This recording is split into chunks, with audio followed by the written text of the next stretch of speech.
The Snail and the Whale, a story written by Julia Donaldson, pictures by Axel Scheffler.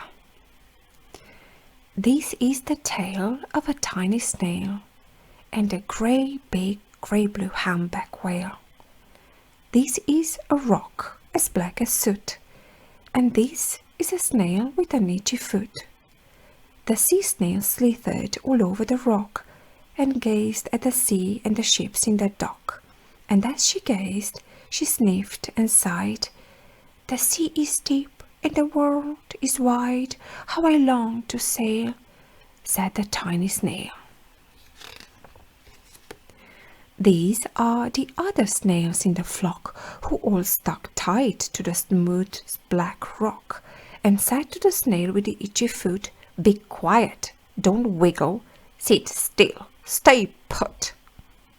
But the tiny sea snail sniffed and sighed, then cried, "I've got it, I'll hitch a ride."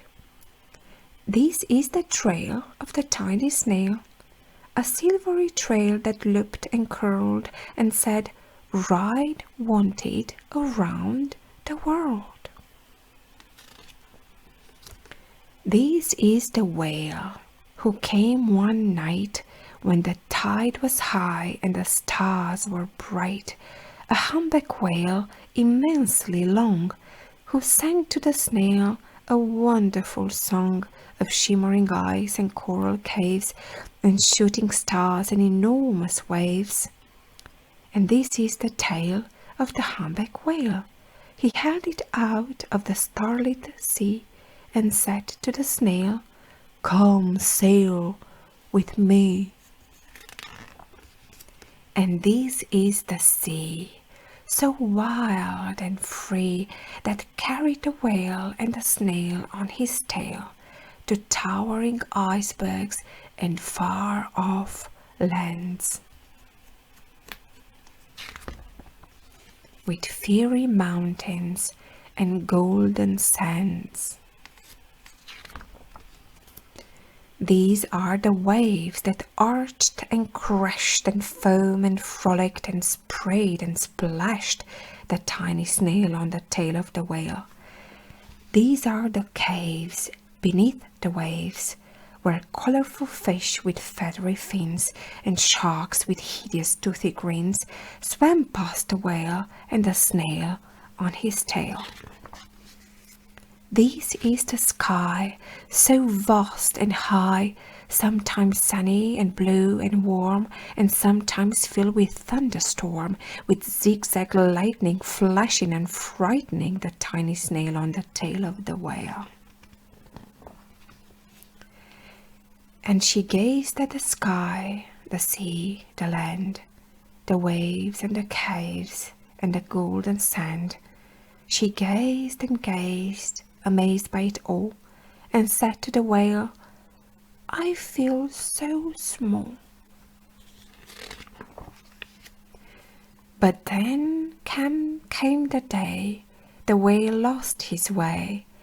These are the speedboats running a race, zigging and zooming all over the place, upsetting the whale with their ear-splitting roar, making him swim too close to the shore. And this is the tide slipping away.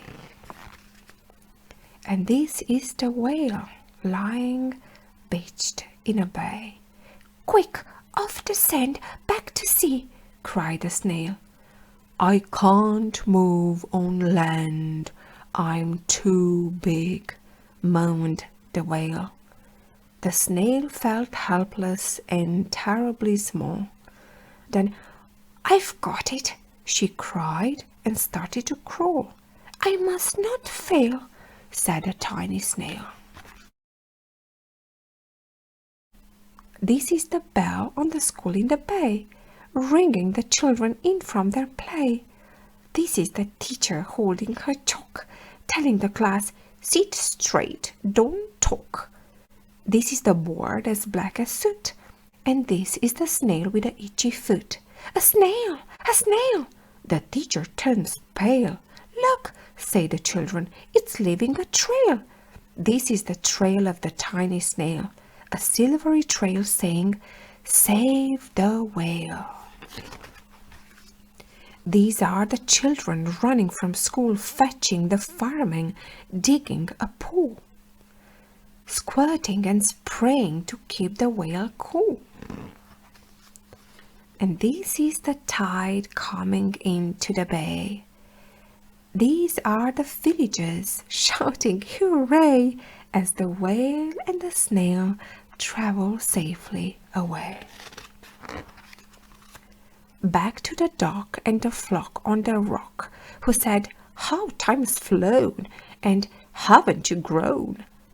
And the whale and the snail told their wonderful tale of shimmering eyes and coral caves and shooting stars and enormous waves, and of how the snail, so small and frail, with her looping, curling, silvery trail, saved the life of the humpback whale.